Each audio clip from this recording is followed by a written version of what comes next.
So we're back again with a author and a man just falling in love. Well, I guess you could say they fell in love. Ooh, Yaoi review. Hi everybody, it's Corbin. Today I'm here to talk to you about Junjo Romantica Volume 2 by Shungiku Nakamura. We'll read the back and we'll delve into the nitty-gritty. Mitsuraki and Usagi have been living together for over a month now, but when the beautiful female editor named Awaka enters the picture, will Mitsuki question his love for Usagi? Later, things get rocky in Hiroki and Nawaki's relationship, with Nawaki contemplating leaving to study abroad. Will anything give these couples a happy ending? This is rated M for mature, and it is published by Blue Manga. Now, Blue Manga is out of print, so these are a little tricky to get a hold of. This one is secondhand, and it is part of my Christmas haul, which I don't know if I'll film it or not. So yeah. Keep an eye out if I do film it. If I don't film it, oh well, you guys will eventually see the collection once I'm able to get everything unpacked. So let's talk about art. So the art style is still very appealing. People are very well drawn. They're very pretty to look at. It is obvious who is who for the most part. There is some confusion, but overall it's nice. It very much so feels like the mid-2000s kind of manga style, so there isn't really anything overly special about it. I do love the art style. It is one of my favorite parts about this manga. Now, let's delve into the storyline and what goes on in this one. Now, I will say the two stories having a separation to where you don't get confused is non-existent.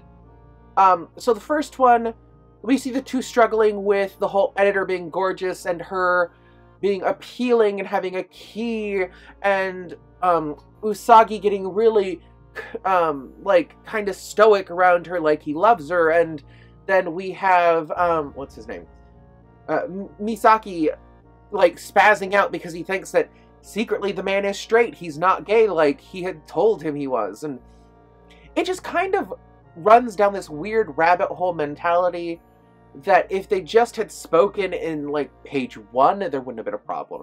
Now, Usagi is indebted to this editor because she saved his life. He nearly died one time while on a project. He was obsessively working. He's halfway finished with it, hadn't been eating, hadn't been drinking, and he just passed out and was nearly dead when she broke into his apartment to find out what was going on. And then she beat the crap out of him, saying you have to finish a book before you can die. So, there's that. Now, Story 2. I was really thrown when I started reading Story 2 because it had a really abrupt ending. Those two had finally clarified what she was to them in their relationship, and it was just one of those things that it kind of was like, why? Why was that even an issue? Just communicate. But they didn't. So it picks up with the other two boys, and literally, I think the first thing you read in the start of their story is, so-and-so went abroad to the United States. And that is where it picks up. And I was just like, whoa. You just had sex, and now I'm guessing the one that got published was going to the US for book tour? But no, that's not what happened.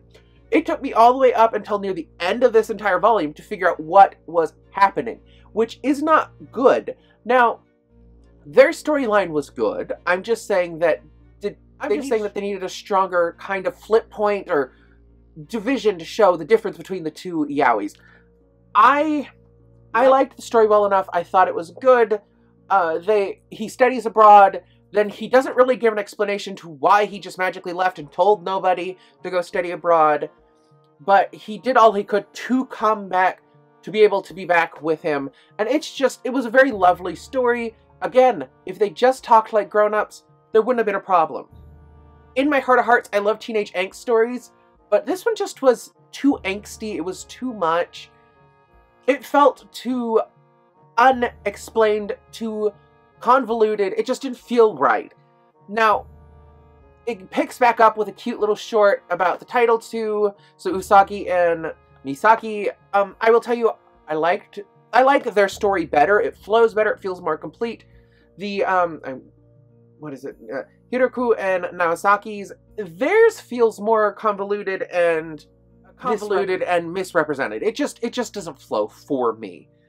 Now, That being said, I do recommend this to you. I actually do enjoy the story, at least the title story, theirs. It's just the filler story kind of throws me. Maybe it'll be better in the next volume. So yes, if you guys have read this before, let me know in your comment sections down below. Just let me know. Come on. Type. Shoot me a like, a favorite, subscribe, share this with a friend who likes yaoi, and I'll talk to you guys later. Bye. If you like what you see, then... subscribe!